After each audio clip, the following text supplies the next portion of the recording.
कहानी है एक गरीब मोची की जो एक छोटे से गांव में अपनी पत्नी के साथ रहता था। मोची के घर के हालात दिन पर दिन बिगड़ते जा रहे थे।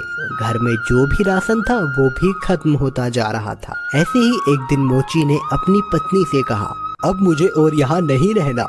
यहाँ ना तो कोई कमाई हो पा रही है और ना ही कोई काम मिलता है। अरे पड़ोस का गांव बहुत बड़ा है, अब मैं वहाँ जाकर अपना मोचीगिरी का काम करूँगा। कुछ दिन घर से दूर रह लूंगा, कम से कम घर का खर्चा चलाने लायक कमाई तो हो जाएगी वहाँ। क्यों, वहाँ के लोगों के जूते चप्पल ज्यादा टूटे हैं क्या, जो आपको वहाँ जाकर ही मोचीगिरी करनी है? अरे अपनी जन्मभूमि में रहकर तो सिक्के कमाए नहीं जाते, पराए गांव जाकर कमाएंगे ये पैसे। अगले दिन सुबह सुबह मोची चुपचाप अपने जूते चप्पल ठीक करने का सामान उठाकर दूसरे गांव की ओर निकल पड़ा। दोपहर होने तक वह पड़ोस के गांव माहुलबनी में पहुंच गया। हारा थका मोची जब माहुलबनी के बाजार में पहुंचा तो हैरान रह गया, क्योंकि वहां तो पहले से ही काफी मोची अपनी दुकान लगाए बैठे थे। अरे यहाँ तो पहले से ही इतने मोची अपनी दुकान लगाए बैठे हैं। ऐसे में मुझ अनजान मोची के पास ग्राहक कैसे आएगा? लगता है यहाँ से भी खाली हाथ ही जाना पड़ेगा मुझे। नहीं, खाली हाथ घर भी तो नहीं जा सकता। तभी मोची को ग्राहकों को अपने पास बुलाने की एक युक्ति सूझी।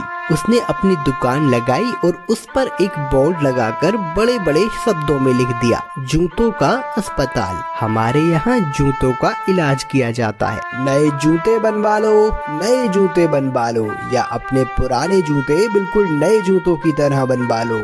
लोगों ने जब ये सब देखा तो उन्हें कुछ नया देखने को मिला। नए जूते बनवा लो, नए जूते बनवा लो, या अपने पुराने जूते बिल्कुल नए जूतों की तरह बनवा लो।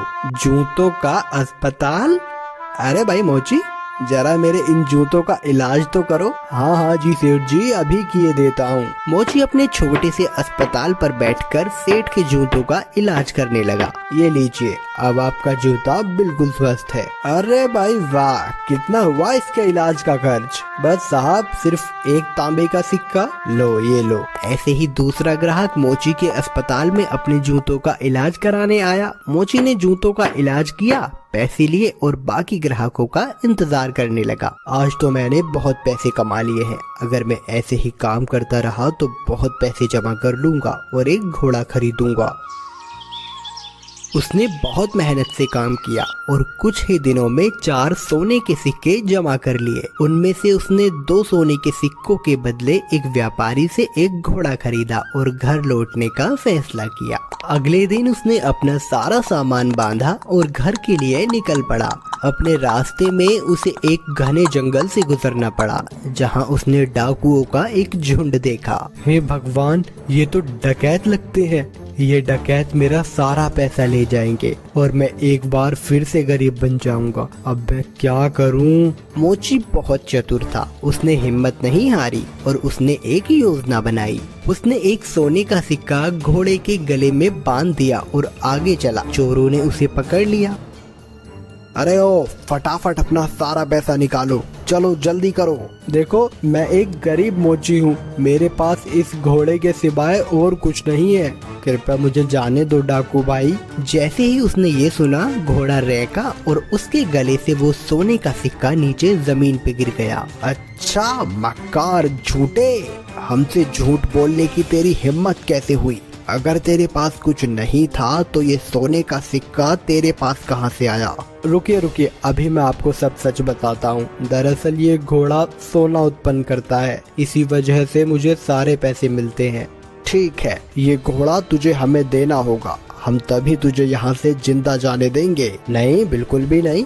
अगर मैं इसे तुम्हें दे दूंगा तो मेरे पास कुछ भी नहीं बचेगा। चलो, हम तुम्हें इसके बदले 50 सोने के सिक्के देंगे। ठीक है, पर एक बात का ध्यान रखना कि बारी बारी से अपने साथ इस घोड़े को रखना, वरना आखिर में तुम सब पैसे के लिए लड़ते ही रह जाओगे। मोची ने घोड़ा बेच दिया और घर लौट आया। वो बहुत खुश था कि उसे सोने के सिक्के मिले थे।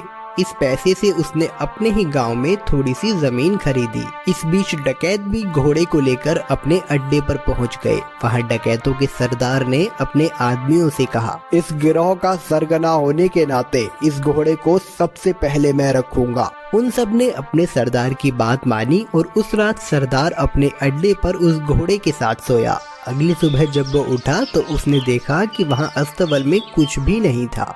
उसने पूरा अस्तबल सही से देखा पर उसे कुछ नहीं मिला। वो जान गया कि इस मोची ने उसे बेवकूफ बनाया है। इस बीच एक और डकैत वहाँ आया। सरदार, आपको सोना मिला? हमें भी बताइए कि कितने सोने के सिक्के घोड़े ने उत्पन्न किए। तुम खुद ही ये पता लगा लोगे जब आज रात तुम खुद ही इस घोड़े को रखोगे। सरदार ने किसी से कुछ नहीं कहा क्योंकि वह अपने आप को बेवकूफ साबित नहीं होने देना चाहता था। एक एक करके सभी डकैतों ने घोड़े को अपने साथ रखा पर उनमें से किसी को कुछ नहीं मिला। वे सब समझ गए कि उन्हें बेवकूफ बनाया गया है। उस मोची ने हमें बेवकूफ बनाया है, अब हम उसे सबक सिखाएंगे। सरदार, उसने ये साधारण सा घोड़ा हमें 50 सोने की मोहरों में बेचा है। हम उससे अपना पैसा वापस लेंगे और हमें धोखा देने की जुर्रत की सजा देंगे। हाँ चलो चलो। वे सब के सब मोची के घर की तरफ निकल पड़े। मोची अपने खेतों में काम कर रहा था। उसने सभी डकैतों को अपने घर की तरफ आते हुए देख लिया। मोची जल्दी से अपने घर में गया और अपनी पत्नी से बोला, अरे भाग्यवान, मेरी बात ध्यान से सुनो। अभी एक डकैतों का झुंड यहाँ आएगा और जब वो मेरे बारे में पूछे तब तुम उनसे कहना कि मैं खेतों में काम कर रहा हूँ। फिर हमारे कुत्ते जबरा को भेजना मुझे बुलाने के लिए। ये कहकर वो अपने घर के पीछे छुप गया। कुछ देर के बाद चोर वहाँ आ पहुँचे। वो मोची कहाँ है? बुलाओ उसे, हम उससे बात करना चाहते हैं। वो तो खेत पर गए हुए हैं। आप रुकिए, मैं अभी अपने कुत्ते को भेजती हूँ उन्हें बुलाने के लिए। जबरा, तनिक अपने मालिक के पास तो जाना और जाकर उनसे कहना कि कुछ लोग उनको बुलाने आए हैं। ये सब क्या है? क्या जबरा सचमुच तुम्हारे पति को यहाँ ले आएगा? जरूर, वो हर बात समझता है। जब वो खेत पर होते हैं और मुझे उनसे बात करनी होती है तो मैं बस जबरा को उनके पास भेज देती हूँ और जबरा मेरी बातें उन तक पहुँचा देता है। डकैत मोची की पत्नी से बात कर रहे थे तभी मोची वहाँ आ पहुँचा। ओह डकैत भाई, आप आए हैं। जबरा ने मुझे बताया कि आप मुझसे कुछ बात करना चाहते हैं। हमें तुम्हारे इस घोड़े से कुछ नहीं मिला। तुमने हमें धोखा दिया, हमसे झूठ बोला। अरे आप कैसी बात कर रहे हैं? मुझे लगता है आपको कुछ तो गलतफहमी हुई है। आज जो कुछ भी मेरे पास है सब कुछ उस घोड़े की बदौलत ही है। अच्छा चलो ठीक है, हम तुम पर एक बार और विश्वास करते हैं, पर उसके बदले तुम्हें हमें ये कुत्ता भी बेचना होगा। अरे नहीं, बिल्कुल भी नहीं, मैं इस कुत्ते को तुम्हें नहीं बेच सकता। अरे चलो, हम इसके लिए तुम्हें 40 सोने के सिक्के देंगे। थोड़ा इनकार करने के बाद मोची सहमत हो गया कुत्ता बेचने के लिए। चोरों ने जबरा को लिया और चले गए। जब सभी डकैत अपने अड्डे पर पहुंचे तो सरदार ने ऐलान किया कि वो पहला होगा जो कुत्ते को अपने पास रखेगा। बाकी डकैतों ने उसकी आज्ञा मानी और चले गए। सरदार ने अपने बेटे श्याम को बुलाया। सुनो श्याम, मैं अब काम पर जा रहा हूँ। अगर मेरी जरूरत पड़े तो इस कुत्ते को मुझे बुलाने के लिए भेज देना।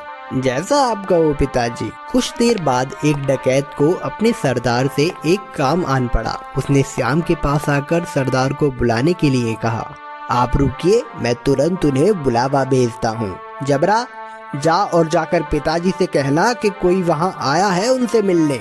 जबरा सरदार के अड्डे से भागा और बजाय सरदार के पास जाने के वो सीधा मोची के पास गया। जब सरदार घर वापस आया तब उसने देखा कि जबरा वहाँ नहीं था। वो जान गया कि जबरा जरूर अपने मालिक के पास गया होगा, तो वह अकेला फिर से मोची के घर गया। सुनो, क्या जबरा तुम्हारे पास आया हुआ है? हाँ, वो यहाँ आया है। मेरे ख्याल से उसे जरूर मेरी याद आ रही होगी। मेरी मानिए तो उसे थोड़ा सा समय दीजिए, अंत में वो आपको अपना मालिक स्वीकार करने ही लगेगा। सरदार जबरा को वापस ले गया और उसने अगले दिन उसे अपने साथी को दे दिया। जबरा सारे डकैतों के साथ एक एक करके रहा, पर वह हर दिन मोची के पास वापस लौट आता। सबने ये जान लिया कि एक बार फिर से मोची ने उनका बेवकूफ बनाया है। उन सब ने विचार विमर्श किया। इस बार हम बेवकूफ नहीं बनेंगे, मैं उस मोची को अब सबक सिखाऊंगा।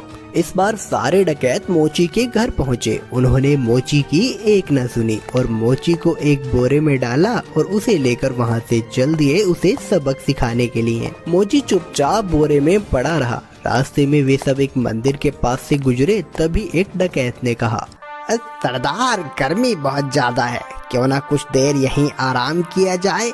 सरदार भी उसकी बात मान लेता है और मोची को वहीं छोड़कर मंदिर में आराम करने के लिए चले जाता है। सुअरों का एक झुंड वहां से गुजर रहा था और जब मोची ने सुअरों के झुंड की आवाज सुनी तो मोची को एक उपाय सूझा और उसने तेज आवाज में चिल्लाना शुरू किया।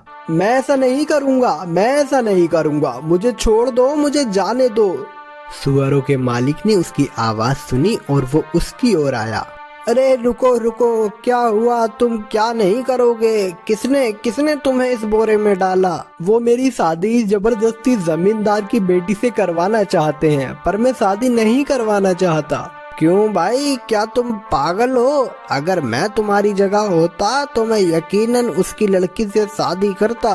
अगर ऐसी बात है तो आओ, मैं तुम्हें बोरे में डाल देता हूँ और तुम जाकर उसकी लड़की से शादी कर लो। सचमुच? बेशक, लेकिन पहले मुझे बाहर तो निकालो। सुअरों के मालिक ने मोची को बोरे से बाहर निकाला और खुद बोरे के अंदर घुस गया। मोची ने उसे बांध दिया और उसके सुअरों को लेकर वहां से चला गया। शाम को डकैत मंदिर से बाहर आए, बोरे को लिया और चले गए।